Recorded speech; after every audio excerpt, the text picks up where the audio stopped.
Why is shape important in painting? Shape is the first visual element artists should consider in their compositions. By definition, shape is a flat enclosed area that can be described by its width and its height. So, what does this have to do with painting? In my last video, I talked about symbols. Symbols are shapes that we have learned to recognize as a thing, but they don't really represent the world around us. Can you guess what this shape is?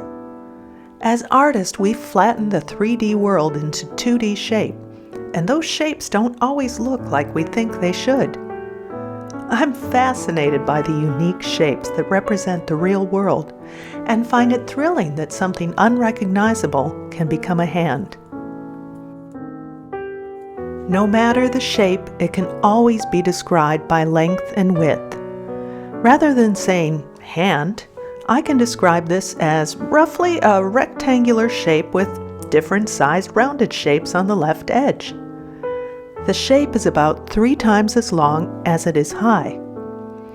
I can describe the rounded parts as subshapes that have their own length and height.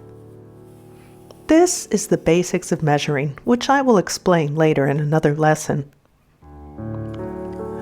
Line is one way to define shape. By drawing a line across and down this page, I've created 4 shapes. Then I can divide those shapes into smaller shapes. Each one has its own unique length and height. This is a simple representation, but it's the same process for more complicated shapes. Here, I draw an irregular line that divides the rectangle into 2 shapes. Nothing is recognizable until I add the subshapes, and suddenly, we have a house with trees on either side.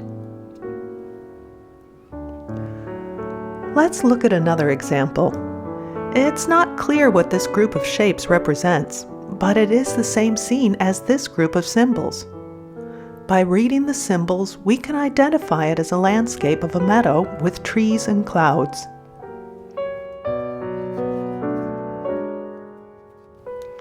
The symbol one is easy to describe, but when I compare the shapes with the photograph, the top one reads truer.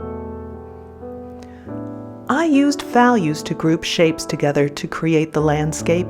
Shapes are not things. They are flat enclosed areas defined by their length and width. You can group different visual elements together to create a shape. An effective way to start a painting is by grouping shapes of similar values together, which creates a foundation for your composition.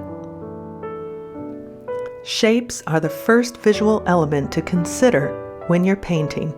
Seeing the world as a series of shapes will help you become a better painter. If you enjoyed this video, please like and subscribe to my YouTube channel. And if you'd like more in-depth art lessons, please visit my Patreon site, The Painter's Classroom, where for $5 a month, you get lessons in the form of videos, blogs, handouts, plus you get your art questions answered. See you there!